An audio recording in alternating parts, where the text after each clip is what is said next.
En fait, les entrepreneurs qui viennent voir les business angels sont surtout des entrepreneurs qui ont un projet innovant, pas forcément au sens technologique du terme, mais innovation d'usage, de procédés.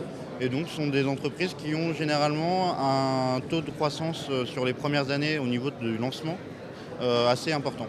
Et c'est ça qui va séduire les business angels, c'est accompagner d'entreprises qui sont vraiment novatrices dans la nouveauté, pas forcément dans la technologie, et qui vont croître très rapidement les 3 à 5 premières années.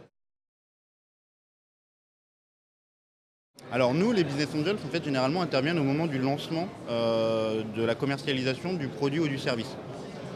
Donc du coup, ce sont des entreprises effectivement qui viennent juste d'être créées ou qui vont être créées et qui ont entre 0 et 3 ans généralement.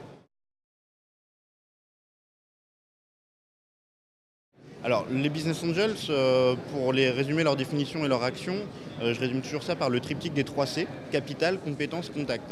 C'est-à-dire que le business angel va apporter du capital, donc son argent personnel en investissant dans l'entreprise, donc qui va être le carburant de l'entreprise. Les compétences, parce que le business angel a une expertise, a plutôt un background avec son expérience professionnelle qui est derrière plutôt que devant lui. Et donc du coup, il va apporter gratuitement, il va mettre à disposition son expertise, son savoir-faire au service de l'entreprise. Et le dernier C, donc les contacts, les connexions, qui est en fait la mise à disposition de son réseau relationnel. Donc la valeur ajoutée du business angel et l'accompagnement en plus du financement.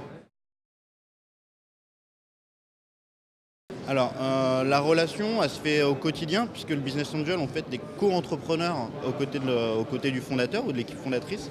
C'est-à-dire qu'il va tous les mois ou des fois quotidiennement accompagner l'entreprise pour justement être un petit peu, on va dire, l'individu qui va regarder, qui va prendre de la hauteur et qui va regarder comment évolue le marché, comment évolue l'entreprise dans son marché.